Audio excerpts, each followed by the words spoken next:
What's up, everyone? Congratulations. This is the All-22 podcast, and we are full of champions on this show. How many of you out there won? I think last time we said it was probably around 80% of our listeners are league champions. I think that rate got even higher this week. So congratulations to everybody that won the championship game in the All-22 league. I'm very excited for you. I'm pretty sure the math completely just disagrees with everything you just said, but that's okay. We're up to 85%. Ray, did you win any championships in All-22? I went 1 for 3 in my championship games. Okay. So it's a Hall of Fame batting average. Thought I could do better. Micah Parsons didn't have a good game week 17, of course. Cowboys got blown out. That hurt me quite a bit in a pretty close game. But yeah, 1 for 3 in championships is not bad. I guess I'll take it. I think 3 for 8 overall. So yeah, is what it is. So hey, you're part of that 85%. Yeah, not every at bat can be a home run, you know? That's right. Not everyone can.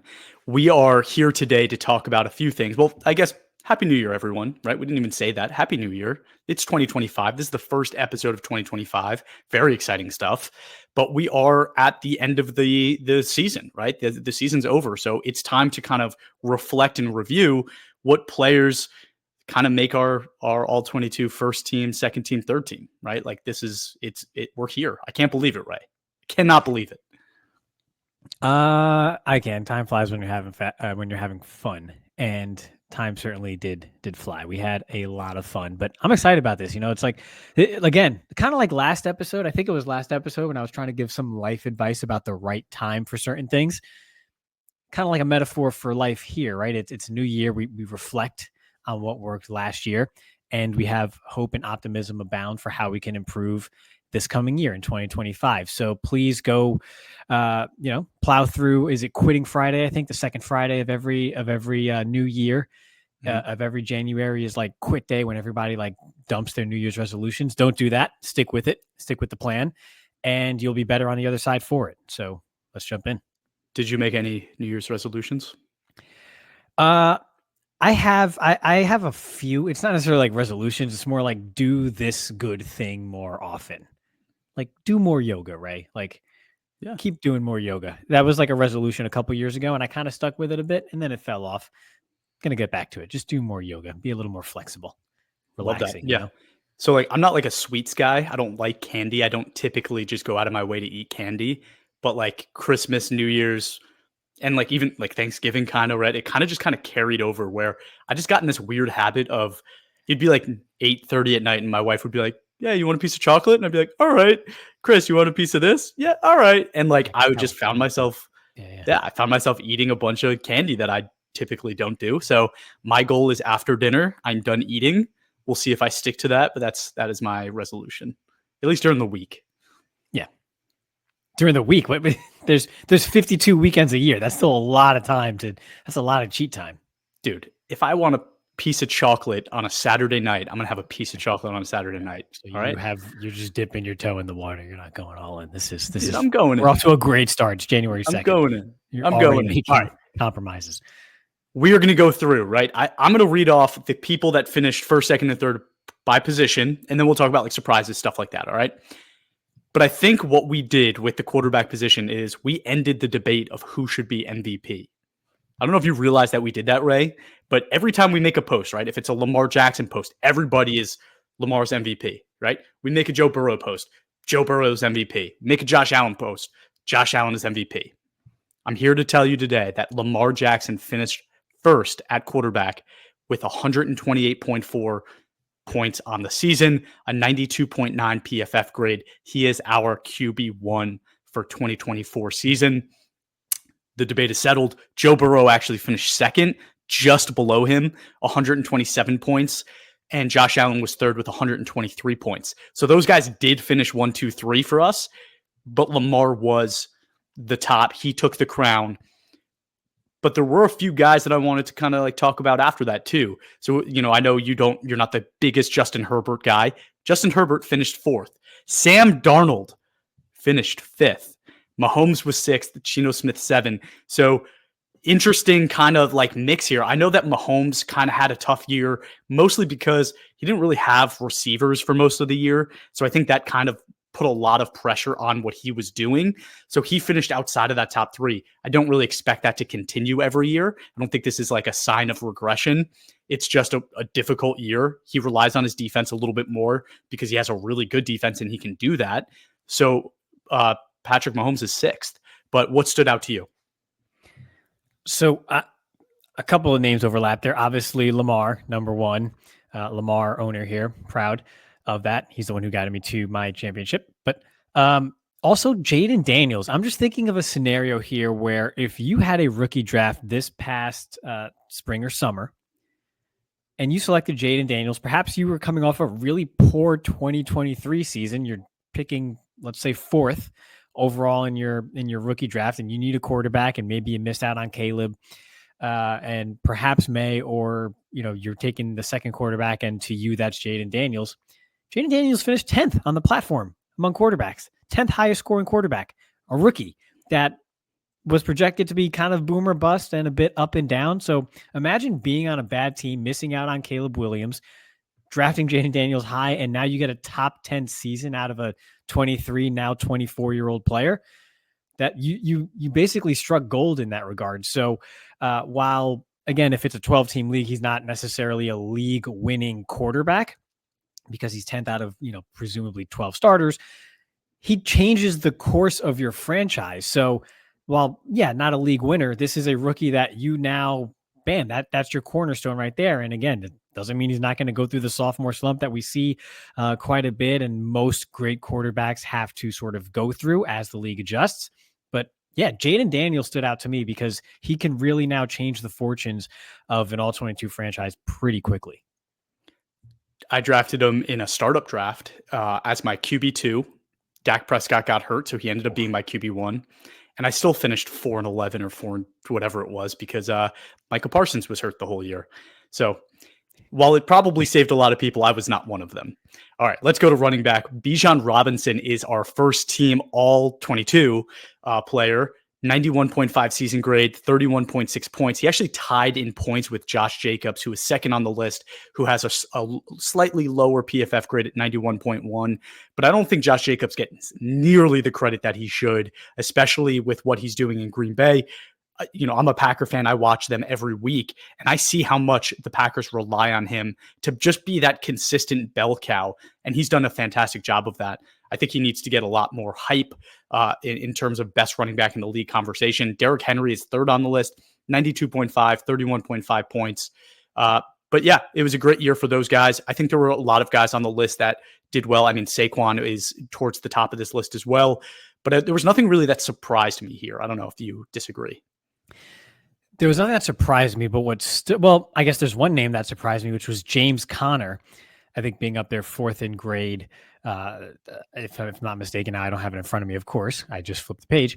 But James Conner was up in the top group of running backs as well, which kind of then I take a look at James Conner, Derrick Henry, Saquon Barkley. Now, guys like Henry and Saquon don't necessarily attribute their success to this phenomenon in particular, but look at their quarterbacks, Lamar, Kyler, Hurts. Those are mobile quarterbacks, which we've spoken about this before, opens up the run game, gives you more space to work with because of the threat of the quarterback run in their legs.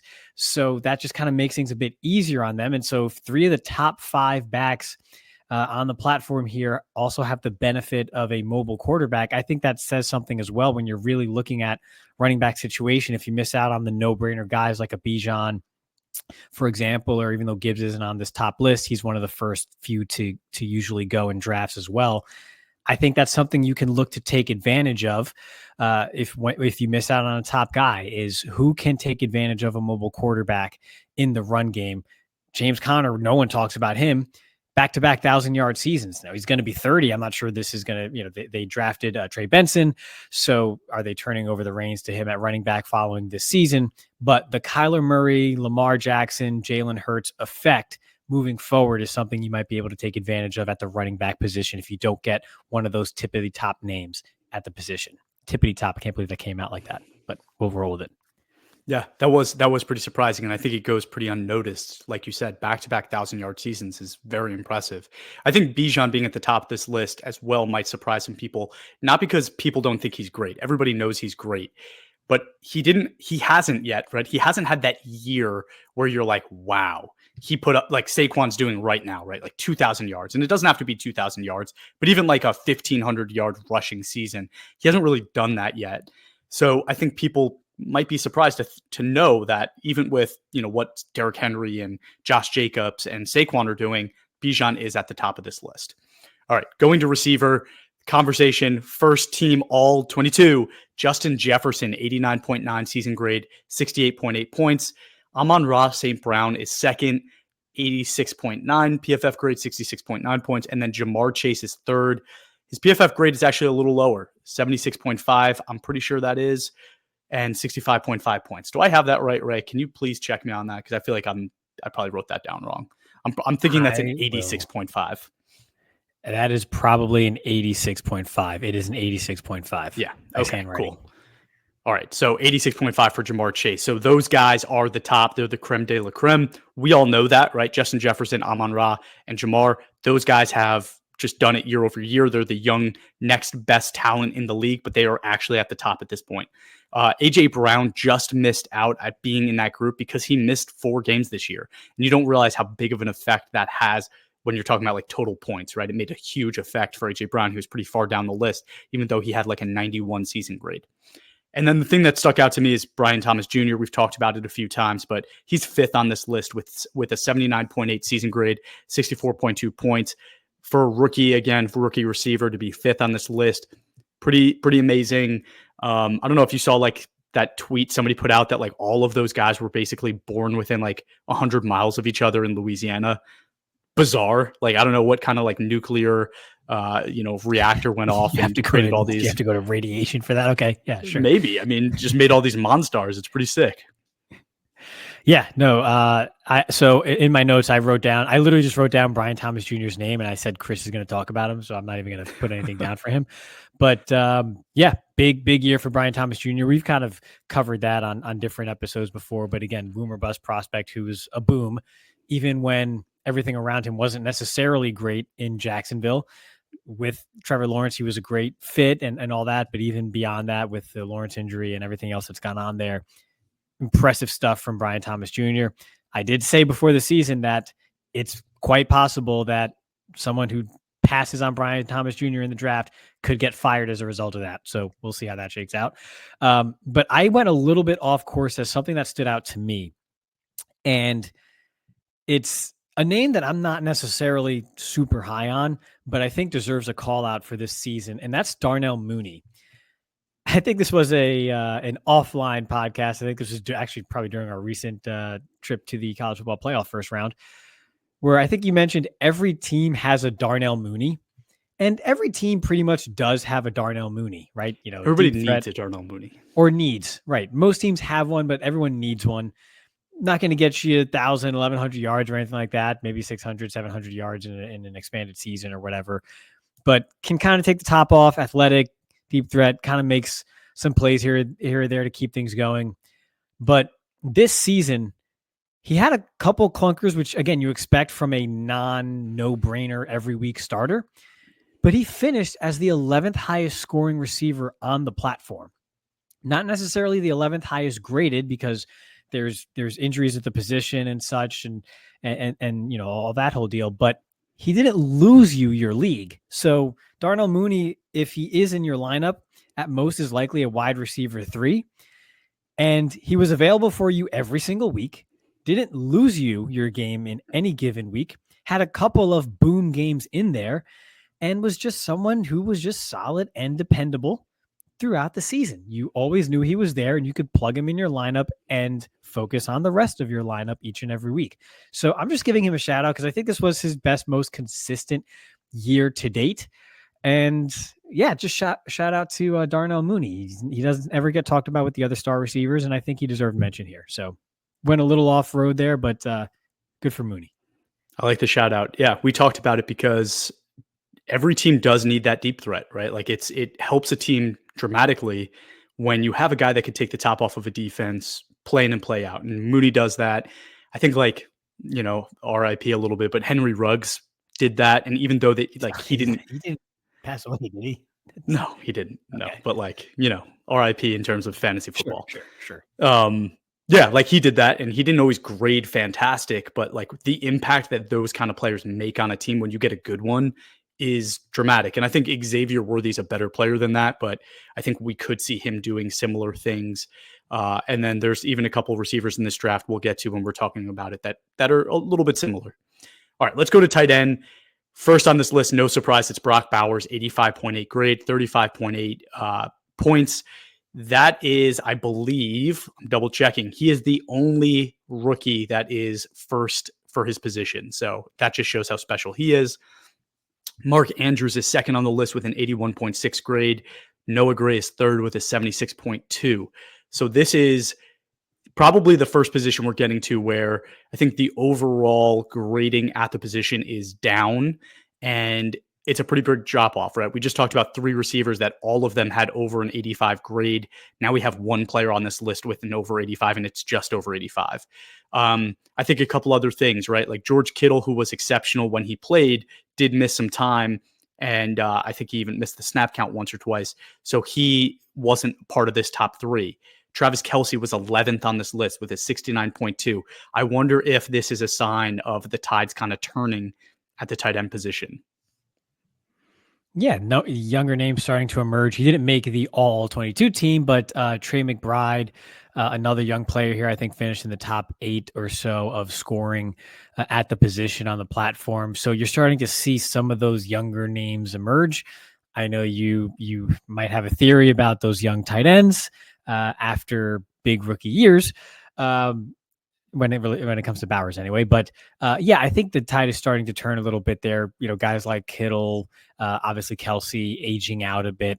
And there still isn't a ton of young talent in there to come up and replace them, right? You got a few guys holding steady like Mark Andrews. Jonnu Smith had an up year for him at age 29. Darnell Washington is more of a complete tight end. He's not going to really make the headlines or be the first name out of most people's mouths when talking about young tight ends because he's not a highlight reel through the air type of player. He's more of a sort of bully ball blocker type of guy. I think we've all seen the clip of him blocking someone out of the end zone, 10 yards into the stands, basically, from a couple weeks ago. So I think the state of the position overall at tight end is actually pretty similar to how it's been in recent years in that it's not very deep, but it's just new names emerging at the top of the position as the older ones phase out and the younger guys sort of step in there. And pretty decent tight end class for this upcoming draft as well that maybe can help boost that. So yeah, I think it's the more things change, the more things stay the same at tight end. So I have another name if you want me to throw out there at tight end too. Just kind of similar to the Darnell Mooney vein there, but Austin Hooper, top 12 in receiving and run blocking and the 8th overall graded tight end this season. Again, part of that goes to show you the state of tight end overall because he's not a game breaker by any means, but kind of solid, dependable guy over there in New England and a guy that could typically help you just win games in the NFL if you have other, sort of game breaking talent around him, kind of like a glue type of player. Again, not a high end starter, but turned out to be a weekly starter for most people in All-22 as well at the tight end position. So just wanted to highlight Austin Hooper as well, because he definitely hasn't gotten much pub in the last couple of years. Definitely hasn't. Awesome shout out. Should I talk about like my tight end theories? Should we get into it? Do it. Yes. I can't get enough of your tight end theories. It's yeah, and just be mindful. I am a terrible tight end scout apparently because I was not high on Brock Bowers, and other guys I just Sam Laporta. I was not high on him last year, so I'm not good at this, right? But the theory is, and it's not really a theory. This is more like just proof is in the pudding. There's never been a rookie tight end that's had 1,000 yards and then repeated that the next year. It's never happened. I think Evan Ingram did it his rookie year, didn't repeat. Kyle Pitts did it, didn't repeat.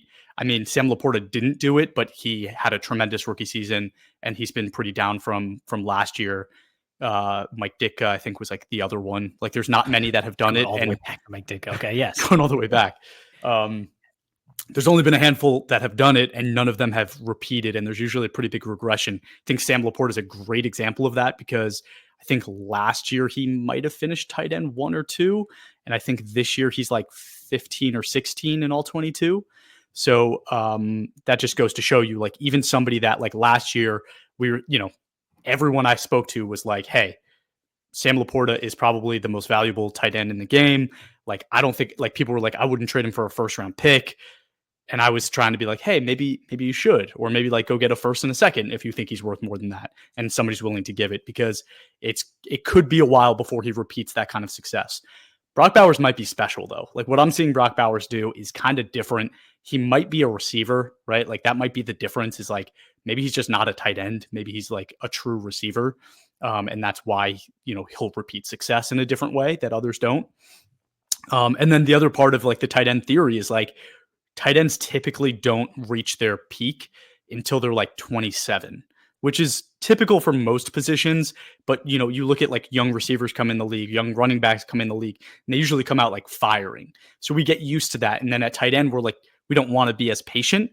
But I think everybody besides Mark Andrew, if you look at like Travis Kelce, if you look up Gronk, if you look up, I don't know, name the tight end that's been successful. Yeah, I think Njoku was 25 because he was in the league at like 20 years old. But yeah, and guys like Njoku, it takes them like to year 4 or 5.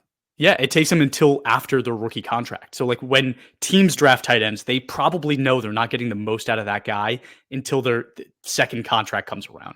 Austin Hooper is actually a funny example because him and Hunter Henry were from the same draft class. And there's kind of like that debate which one was better. And they both play for the Patriots now, and they're both kind of like mid. But gosh, it's kind of cool. Shout out, you called him mid, but okay, sure. All right, let's go to tackle. We went too far down the rabbit hole. First on this list, no surprise, it's Penei Sewell, 87.7 PFF grade, 56.4 points. Zach Tom is second on this list with an 87.4 PFF grade, and Charles Cross is third, 83.3. I'm having like a happy dance, man, because like as bad as I am at scouting tight ends, I might be really good at scouting tackles, because Charles Cross was my tackle one of that class, and he was pretty high up on my ranking. So like, I won one there. Yeah, congratulations. I have nothing to say like with those names, Zach Tom and Charles Cross. Yes, I also liked Charles Cross, but you're the big Zach Tom guy. He's absolutely working out, so kudos to you for that.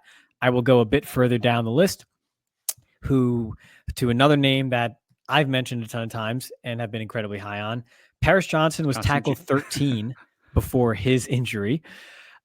With again, massive improvement, season grade of 60.1 as a rookie to 80.8 in year 2. So massive bump up in performance for Paris Johnson at offensive tackle in Arizona as well. Doesn't make this list because he missed a couple games with injuries, out the rest of the year. Nothing terribly major for his future, just not playing for the remainder of the season. And obviously the All-22 season is done, but it's another one who, again, you don't draft these rookies, or you don't draft rookies for what they're going to do for you their rookie year. That's Paris Johnson is the prime example of that, who was a below league average tackle in year 1. And now you're starting to see the progression, the improvement in year 2. And if that keeps going with his traits, he has the ceiling to be a superstar in year 3 and beyond. But year 1 to year 2, especially for the linemen in particular on both sides of the ball, is really about elevating that floor. You get your feet wet in year 1. You are facing grown men snap after snap for the first time. There's an adjustment there. Year 2, you kind of raise your floor. And then year 3 is when you anticipate that breakout taking place. And then who are you really going to be for the remainder of your career? That's when that step happens. So we're starting to see that take hold with someone like Paris Johnson Jr. as the prime example there. So a shout out my guy as well. But yes, kudos to you, because those names at 2 and 3 in particular, you've been on for quite a while. So I'll give you your due. Appreciate you. Paris Johnson was on my list to talk about, but I let you do it first. I knew that was going to come out of your mouth because there's the 13, 14, and 15 ranked tackles in the system right now in terms of points scored on the year are all interesting conversation points. And we've been pretty rough on Darnell Wright, but he sits there at 13 with 78.5 season grade. Like, he's been okay, right? In year 2 in that offense, with how bad some of the other pieces on that offensive line are, he actually hasn't been that bad. So like, while I keep digging into him, props to him for finishing a pretty good sophomore year. Joe Alt is 14 on that list, who was my number one rookie offensive lineman, 78.5 grade as well. So he's right there with Darnell Wright, but as a rookie, right? And we know how difficult that is to do. So I do expect big things from Joe Alt next year. And then you already mentioned Paris Johnson Jr. He finished 15th on the list, but missed some time. Would have been a lot higher, I think. Let's go to guard. Chris Lindstrom, 93 season grade, 49.3 points.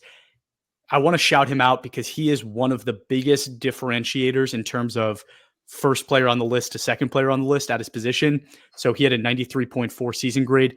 He had a 93 season grade. Quinn Miernes had an 86 season grade. So that is a 7-point dip in season grade from Chris Lindstrom to the next guy. That's incredibly impressive. Shows how special he is. So Quinn Miernes is 2 at 86. Kevin Dotson is 3rd at 82. So shout out to those guys. Great season from them. But Dominic Pooney, who we've talked about here and there on the podcast, 83.3 season grade as a rookie, but he missed a game. So he just fell under Kevin Dotson, 43.3 points in the system. Fantastic rookie season from Dominic Pooney. Like, you got to love that if you're San Francisco. They had Trent Williams and nothing for a long time. They finally draft a guy in the 3rd round and they hit. Yeah, he's a people mover. So I wrote down Pooney too and wanted to dig a bit deeper. So 6'5", 320. Again, knockback blocker, just people moving type of guy. So just some metrics I wrote down for Pooney. It was the 4th highest graded run blocker in the 2024 season. 80.3 run block grade and zone runs, which is, I think, more than 2/3 of the actual run snaps that San Francisco ran. 81.9 in gap schemes, which not nearly as many, at less than 100 of those this season for Pooney in San Francisco, but goes to show you that he is effective in the run game, period. It's not just zone, no, it's both the athleticism and the power and the knockback. He brings it all in the ground game, which is primarily what you're looking for when it comes to a difference maker on the interior of the offensive line at guard. However, he can still stand to improve his pass blocking. And I think that's what's the most exciting thing about Dominic Pooney is he wasn't terrible as a pass blocker by any means, but 29 hurries given up on the season, 32 pressures in true pass sets where you will find that those grades are typically lower for offensive guards in particular. 54.3 pass blocking grade in those true pass sets. But again, in an offense like Kyle Shanahan's, where he can do it with the athleticism and the power, first and foremost, in the ground game, that's exactly what you're looking for on the interior. Young player can stand to improve in pass blocking as well. I think that's what's most exciting is that, again, he's got that upside to do so. If he makes that improvement, now you're looking at one of the top guards in the league. He already almost did it just by sort of being dragged there just by his performance on the ground. But if he becomes a more well-rounded player with his strength and ability, that's a heck of a find at guard for the 49ers and for whoever drafted him in All-22. So yeah, big ups to Dominic Pooney. A lot to be excited about there. Absolutely. Center might be the most chalk position in All-22. Creed Humphrey, no doubt, finished first, and I'll shout him out as well. He had a 93.4 season grade, 30.5 points. Frank Ragnow, the next guy, had an 85.3. So that is an 8-point gap between the top tier guys, which is incredible, right? I think there's 3 positions that I'm going to talk about having a gap like that. And it was guard and center that were the biggest ones. So shout out to Creed Humphrey and Chris Lindstrom. But Frank Ragnow is number 2 with an 85.3. Tyler Linderbaum, number 3, 79.4. And I just wanted to do honorable mention here is Joe Tittman. He was 4th with a 75.7. Again, I think that's pretty chalk when we talked about the centers and how we ranked them in the preseason. It's not far off from what happened. Yeah, and even guys like Aaron Brewer, who was 6th, was another name that we had to watch. I just think it's interesting. The 4th highest scoring center, season grade 75.7, which is a good grade, but that's much lower than what you'll find of the 4th highest wide receiver, for example, or the 4th highest quarterback in the league. So it just goes to show you, again, the supply and demand at center. There's just not a lot of great centers out there. There's some intriguing young centers out there, Zach Frazier, Cooper Beebe, and so on from this previous draft class. But as a whole at the position, they're very hard to find. great ones are very hard to find. So you literally have the top guy, a gap, the rest of the top guys, and then a larger gap. So it's a scarcity position. You got to get one early, or you might as well wait as long as you can, because there's not much difference thereafter once you miss out on the top tier or two at center. So that was the thing that really stood out to me was, again, just the lack of supply of good center.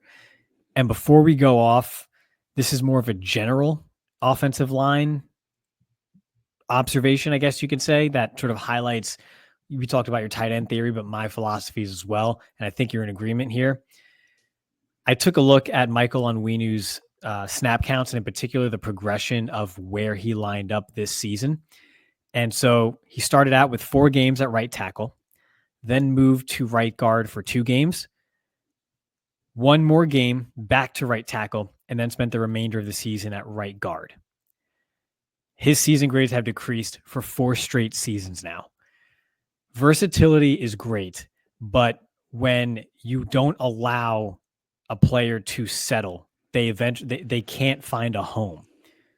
And if you don't allow them to find a home, then you are never going to reach their ceiling, and eventually they're going to lose that edge. And I fear that that's what's happening with Michael Onwenu. But just in general, as a note to when we're evaluating linemen, guys like Elton Jenkins, for example, and other versatile players who can bounce around between the edge and the interior of the offensive line, that's great, but eventually you really do need to find a home. And that's why I'm such a stickler for take your most talented players when you're team building and stick them at their best spot, and then you build around them. If you use your top guys to fill holes, you're just playing whack-a-mole and you're being reactive instead of proactive and having a plan. And I think we're seeing that with Michael Onwenu in particular, who started out as one of the most promising linemen in the league at either position, but moved around so much that now at either position, he's not nearly as effective as he once was. So cautionary tale there, one that stood out to me. I still think he can be great. I think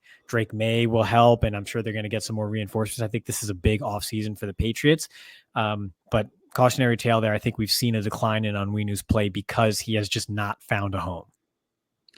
If I was an owner of an NFL team, and I get that you want these years where like the Patriots have $100 million to spend this offseason, so they could go sign essentially whoever they want. But if I'm any team, right, and I understand you need to like save a little bit of room on your cap for, mid-season trades and stuff like that, or acquisitions mid-season. But like every single season, I am adding as many guys as it takes and spending as much money as I can to bring in top talent. And I think that like it is it's a little crappy that there are teams out there that like don't do that, right? It's just like you have a rookie quarterback like Drake May, and they have cap space available, right? And it's like, I understand like, guys are going to leave and that's what creates the, the 100 million, but I'm sure they have plenty of cap space that they could have added a few guys and made his life easier, made Michael Onwenu's life easier. And I watched Onwenu a couple games ago, and like, I do think he still has it. Like I watched him. There was a delayed stunt on one play. The guy comes around, defensive interior comes around. He drops the hammer of Thor on the guy's head. The guy goes down, and it was just like, it was perfect. It was just a perfect block. And he still has that. He's still capable of that. But can he play at one position long enough to like really solidify himself and just kind of fine tune his game? I don't know. I don't know if that'll ever happen, to your point. Let's go to the defensive side of the ball. Defensive interior, number 1, first team all-22, Chris Jones, 89.7 grade, 62.3 points. And right behind him, old man Cam Hayward, 89.7 on the season. And then Poona Ford, 89.7 on the season as well. So those guys were just about tied there. And then T'Vondre Sweat, I just wanted to shout out Sweat. I've been doing it all season. He finished 5th in the All-22 platform. His season grade was a little bit lower, 75.4, but he played in, I believe, every game, 54.4 points. So shout out to T'Vondre Sweat. Thank you for proving me right once again. Yeah, my note says you're going to say Sweat, so don't write anything else there. I also took note of Poona Ford after 2 subpar years, really stepped up this year in, I believe it's Jesse Minter's defense over there for the Chargers. 5th in run defense and 5th overall. grade wise, I believe at tackle. 5'11", 310. Just absolutely love that. That's just a trash can full of dirt in the right smack in the middle of the line there. I absolutely love it. No grades below 66, which is it's a slightly above average grade, right? No grades below 66 after week 3. 9 of those 13 games after week 3 were grades over 70 for the week. So he absolutely found a home over there in Jesse Minter's defense after, again, just kind of bouncing around between Seattle and Buffalo. That's his role. He does it well. Just a stout, just presence in the middle there to stuff the run. Obviously a Harbaugh guy. I have so many opinions about Jim Harbaugh in general, but there's no doubt about it that as a football player, Poona Ford is a Jim Harbaugh guy through and through, and a not sexy name whatsoever, who was one of the best performers at a pretty crucial position all season for you in All-22. So absolutely shout out Poona Ford. So Poona Ford is somebody that we're going to talk about a lot more because he actually is a free agent. And he might be one of those guys that while he's had success at other places, it does feel like he found a home and he had the best season he's ever had in that defense there in Los Angeles. So we kind of would suggest that he, for his own sake, re-sign, but that might not be the case because he might end up getting a lot of money after the season he had. Okay, going to edge, no surprise. Myles Garrett is at the top of this list yet again. 92.5 season grade, 73.7 all 22 points. TJ Watt right behind him, 92.5 grade. And then the rookie, Jared Verse, 86.2. So I think that's a big surprise considering how strong the edge position is, right? We've talked about Aiden Hutchinson getting hurt, so take him away. But all of the other guys, Micah Parson also got hurt a little bit this year. But there's plenty. Will Anderson, right? There's a bunch of really good edge talent in the NFL right now. Rashawn Gary. There's tons of guys we could say. But Jared First found his way into the third spot on this list. That is an incredible rookie season for an edge that wasn't even edge one in the draft, right? He went second. So he wasn't the consensus guy. That's fantastic for him. Yeah, just a power player who just translated right away when he made the jump from rushing against college kids to grown men. So absolutely shout out to Jared Verse. Definitely exceeded my expectations for sure. I was high on him maybe long term, but not necessarily right away because I thought he'd have a bigger adjustment than he's shown to have. So absolutely just a fantastic rookie season for Jared Verse, which overshadowed a couple of other promising rookie seasons at different levels there. Even Laiatu Latu, just kind of a solid under the radar season, not starter level in All-22 per se, but 72.6 overall in the season was just very steady, which is kind of what we expected of him overall as a player. But again, every rookie sort of has an adjustment to be made, and for him to grade out at a well above average level for his rookie season was phenomenal as well. We've talked about Chop Robinson really coming on late, averaging nearly a sack a week in the last third of the season or so, really kind of coming on there in Miami. But Jared Verse kind of just stood out in a class of his own in this rookie class. So shout out to him. And then I also wanted to note, of course, Nolan Smith. Edge 22, 11th in run defense, 35th in pass rush. Okay. But in weeks 15 to 17, so for your All-22 playoff run, your big push for a championship, he was second among all edges in the NFL, grade-wise overall. 4 stops, 12 total pressures, 2 sacks, a forced fumble. So that's another young edge rusher that's really coming on late. And again, the environment there in Philadelphia is very good as well, but made a big improvement after year one. Remember, I mentioned it before, shoulder injury in the preseason, his rookie year, I think really held him back, that a lot of people didn't talk enough about. And now he has a top 25 season at the position in year 2. What's coming next in year 3? I kind of mentioned that progression with Paris Johnson Jr. Same might apply to Nolan Smith as well. As a Cowboy fan, I'm sure you're not super pumped, even though like Nolan Smith is a player you really liked in the draft. It's like, it's the rival, but it wasn't just Nolan Smith. It was also Nakobe Dean at linebacker who had these guys are starting to pick it up, right? We're not done there. There's even a cornerback we're going to talk about later from Philly that like these guys are really playing well all of a sudden after Philadelphia was having a really hard time developing young talent. They're starting to do it. So, whether you like to see that or not depends on which team you root for, but as us as scouts, like it is nice to see that. All right, let's go to linebacker where Zach Bond is linebacker one, another Philly guy, 89.9 season grade, 38.9 points. Bobby Wagner, second, 87.4, 38.4 points. Fred Warner, 89.2. So Zach Bond, obviously a surprise this year, but his first year in Philly did tremendous. But the other two guys are basically just like chalk names that every year are going to be at the top of the list. Bobby Wagner at this point is essentially an ageless wonder. But the two names that I wanted to mention were the 2023 draft picks, third rounder Dion Henley and first rounder Jack Campbell, who finished fifth and sixth. So we're starting to get that young talent at linebacker that, we haven't really had in a few years. So like to see that guys are starting to play well and come up. But after that, right, Nakobe Dean, I mentioned, he, I believe, was 8th or 9th on the list. Peyton Wilson, rookie linebacker, was, I think, 11th. Like, there was a ton of young talent starting to play well in the NFL at linebacker, and it's something I really missed. Yeah, I think it's still going to take quite a bit more good linebackers really coming up before I kind of move off of my position of just going by matchup outside of like those top 3 to 4 names. But it's a good start for sure. And I think what's interesting too is when you look at Zach Bond, a couple of arguments could be made.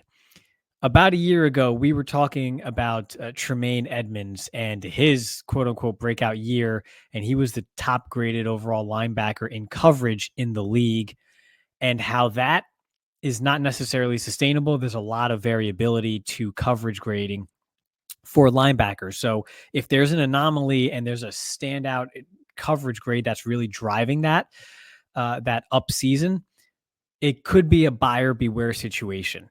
And that's what you look at with Zach Bond in a sense. I mean, he's 27th overall run defense, 18th in pass rush, and then number 1 in coverage. So throughout, he's top 30 in what you want to see at a linebacker period at the position. So he's got a good floor established in his situation in Philadelphia. But I think the other thing to keep in mind is I think Bond and Nakobe Dean in particular kind of play off of each other very well. We know about the front that Philadelphia has with Jalen Carter, Jordan Davis, and how, Milton Williams, how all those pieces fit together there. But in particular, when it comes to the styles of linebackers, even Nakobe Dean is 4th in pass rush, 14th in run defense, 32nd in coverage, which isn't terrible, but a stark difference. He's at 59.6 overall grade wise in coverage, whereas again, Zach Bond is over 90 and first overall in the league. So those two are playing off of each other very well. So if you have defined roles in a good situation, maybe Zach Bond isn't no-brainer bona fide linebacker 1 in 2025 either, but he doesn't necessarily have to follow the path of, big time, LB1 type of year and then fall way down back to the pack like we saw with Tremaine Edmonds either. I think there's a solid, I don't even want to call it middle ground there, because I think he could still finish out as a top 8 type of linebacker moving forward here, because he's got that floor and he's got that fit in Philadelphia. So just one thing I want to know, I thought it was really interesting looking at those two players, how well they fit and play off of each other. The pieces in Philadelphia just complement each other so well. Howie Roseman has done such a great job just building that entire roster. The rising tide has really lifted all boats over there in Philly. So bravo to them. Yeah, unfortunately. Okay, let's go to cornerback, where this is actually really embarrassing, Ray. I don't even know if I should say this on the podcast because it's not going to look good for any of us. Byron Murphy Jr. is first on this list with 75.2 season grade, 41.5 points. Cornerback was a disaster this year. The number 1 corner has a 75.2 season grade. He is a free agent in our main league. Nobody has him. He was the number 1 corner. And that just shows you what, like, week in and week out, the corner position is just it's a mess, right? It's a crapshoot. You really don't know what you're going to get. Trent McDuffie is second on the list, 79.8 grade, 41.4 season points. And then another Eagle, Quinyon Mitchell, 74.5 season grade, 41.2 points. Again, it's really a mess of a position. I didn't have a ton of notes on it, except for like the way we talk about linebacker, where you almost don't want to take one and you want to just play it flyers every week. Considering Byron Murphy Jr. is a free agent in our league, I feel like that's kind of what you can do at corner too. to be fair, I have Trent McDuffie, the cornerback too, with who's younger with a more long-term projection there. But yes, it's becoming that. And maybe that's just the nature of those high variance type of positions, which I think what we're seeing is in the NFL, it is cornerback and linebacker more than anywhere else. I think safety is just not enough good players out there at the position. Whereas cornerback, again, just due to the nature of offense, it's really, really hard to be great every single week. Even Quinyon Mitchell, who's had a fantastic rookie season, just he gave up a touchdown to Jalen Tolbert. He got mossed by Jalen Tolbert last weekend. So who had that on their bingo card? So yeah, corner is incredibly tough to evaluate, but there are some bright spots that you can find if you're looking for that sort of consistency to where maybe they missed a couple games and overall scoring wise weren't great, but if you kind of dig hard enough, you have some consistent output when they are on the field. Case in point, in particular, I've mentioned his name once or twice here. I know he was kind of popular on Twitter in recent weeks, but Christian Benford I think he just missed this list because he missed a game or two this season, but had a fantastic year, second year in a row, I believe, with above average, with above 80 grading there. Check me on that. Maybe it's above 75 or something. But in any event, only gave up 31 catches on the year for 279 yards in direct coverage, 2 touchdowns, 2 picks, 72.3 passer rating against. So kind of phenomenal metrics across the board there. But there's not many. There's not many after that. You really have to kind of go searching, and you'll find some good players that you could still trust, right? You had Christian Gonzalez kind of have a decent bounce back after injuring his shoulder, 76 grading in what's essentially a glorified rookie year for him, I would say.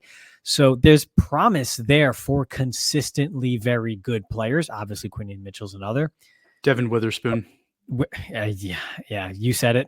I'm glad you did. I knew you were going to. But yes, Devin Witherspoon is another one, but there's not many, I think, is the point. Even someone like Jalen Johnson went from 90.8 2023 to 74. He had a 16-point drop year to year. Him. Yeah. Him. I just pulled him up. Who's our number one corner preseason? I don't know. I filtered already. Who was it? Was it PS2? No. Try again. I hate when you make me play games in this. Sauce Gardner. So look at that's your boy. Look, he was 32nd. He landed 32nd this year in points scored. You want to talk about drop offs? 18.4 points.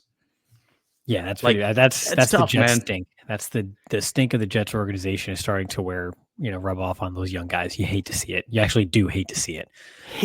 And it's one of those things where it's like, for him specifically, was it really just a case of the aura being in that locker room was just so bad that people are just like, nobody wants to play, nobody wants to show up to work? Like, I hope not. And like, or could it be that he's just dealing with an injury and he's playing through it, and that's what we're seeing? I don't know, but like, he's one of my favorite players in the NFL. So like, to see him struggle, tough for me, man.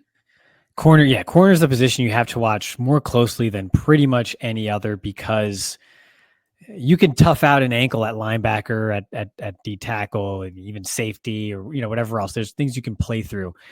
Like you always say, when you're missing that bit of juice or athleticism because you're just a teeny bit hobbled here or there, at corner you get exposed, and that a lot of times is the case too. A lot of these guys are just banged up, and you'll see either variance throughout the year, or as the year goes on, you start to see more yellow and orange in those weekly outputs, because these guys are just nicked up, and at corner that gets exposed more than any other position out there on the field.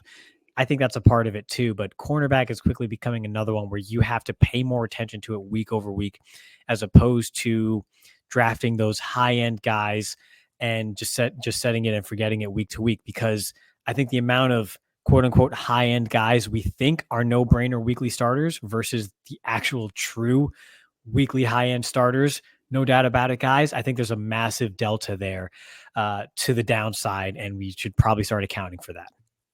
Yeah, I think we really need to start digging into that this offseason a little bit more. All right, final position, safety. Little chalk, but some surprises there as well. So Kyle Hamilton finishes first, 89.9 season grade, 41.8 points. Kirby Joseph, I think he missed one game, 90.4 season grade, so higher than Hamilton, but only 41 points. And then Xavier McKinney, 88 season grade, 40 points. So those top three guys, we've been talking about, Kirby Joseph in the year he had, but Xavier McKinney and Kyle Hamilton, basically the two best safeties in the league, look tremendous this year. So that's great to see. One thing that did surprise me a little bit this year is the safeties in the draft really performed differently than I thought they would. Tyler Nubin, is a guy that I was very high on. I still have very high expectations for him. And I think he did okay considering what that New York Giants team kind of looked like. So I'm not too worried about him. But Javon Bullard on the Packers, I think, was the second safety taken in the draft, and he's looked rough, right? He's looked really, really kind of rough this year. Just hasn't really put the pieces together. And when you think about he's playing next to Xavier McKinney, you think that would create kind of like an easy role for a young safety, but it hasn't been the case. And instead, rookie Evan Williams, who was I think a 7th round pick, has looked incredible. He's out due to injury right now, but like. It's just weird to me the way that it's kind of worked out this year. It's usually like if a team's taking a guy early second round, they know he's going to be like a contributor on the team. For that not to be the case for Bullard is definitely concerning for me.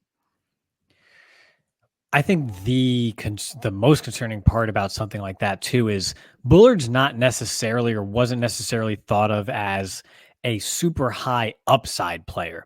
He was more so he doesn't have the best frame. He's not necessarily the fastest guy with the most exceptional range, but he's just a tough, hard-nosed football player who's just going to be in the right place and just make the play if it's there and not hurt you. And that hasn't necessarily been the case. Now, he's a rookie, and again, we said at the start of the episode, you always couch it with he's a rookie and you don't draft him for what he's going to do as a rookie. But in terms of just overall performance, you want to see that floor really raise in year 2 because 49.6 won't get it done. 89th overall at safety is not what they were looking for.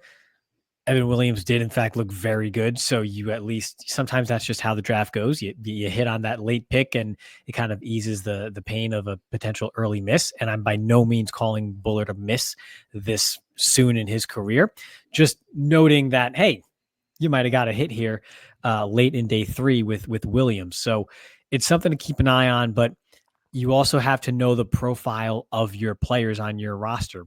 Someone like Kalen Bullock was thought more of an athletic upside, super young player that might take some more time to develop. So while he doesn't necessarily, he's almost identical grade wise, safety 87. He had a couple splash plays, a couple splash weeks that make you go, okay, we'll see what we got here. You might be a little bit more encouraged by that, even though the end result is roughly the same production wise in year 1.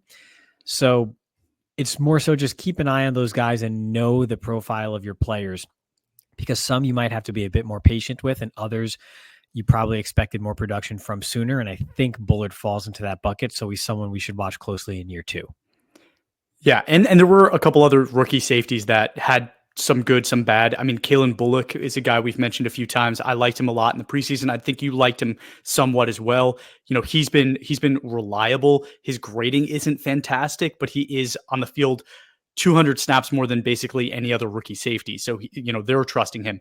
Malik Mustafa has been actually pretty good across the board, who was a guy that I saw as more of a run defensive safety, like a thumper. 66 run defensive grade is pretty good.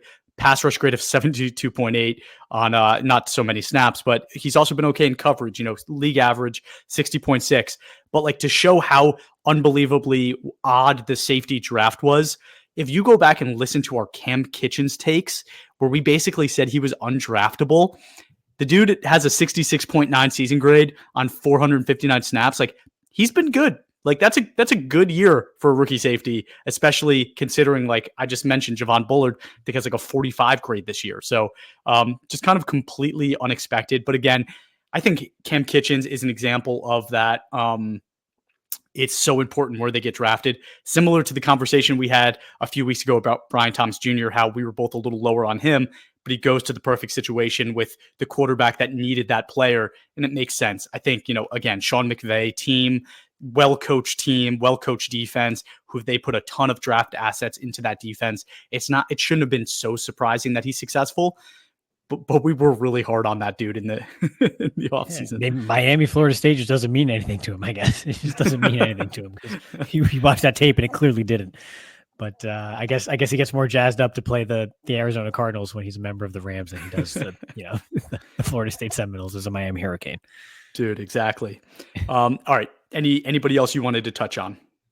At safety, I also wrote down Justin Reed from the Chiefs.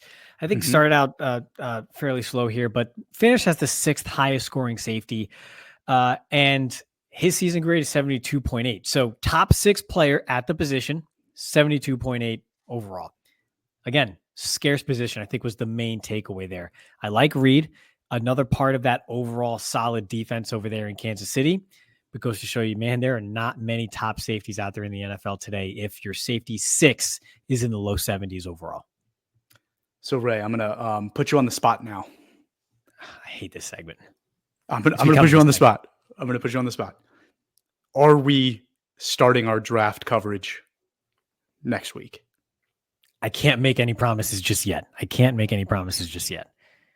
We could talk about the draft for sure, but maybe not a film breakdown yet. We might not be able to start our breakdowns next week. Okay. I have to look a bit more at that. That'll be this weekend's project.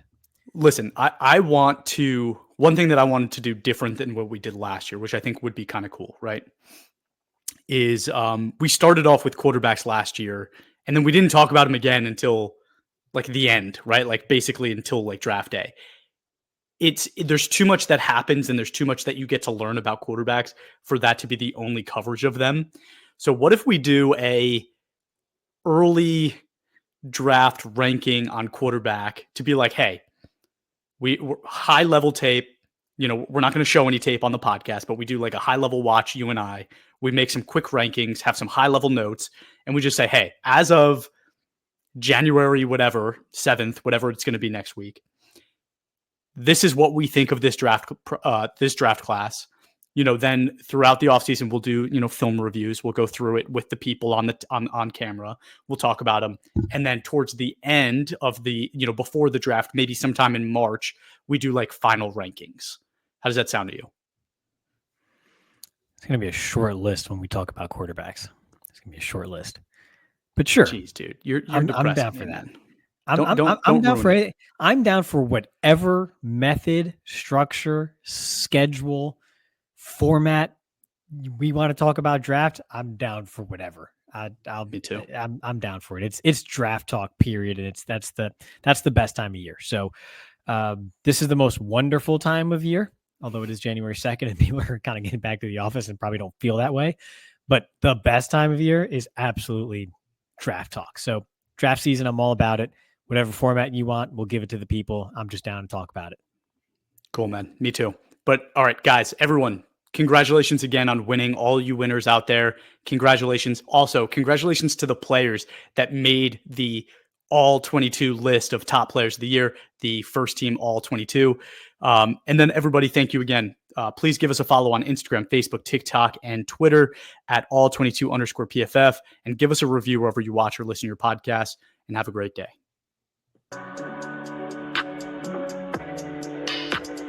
Go.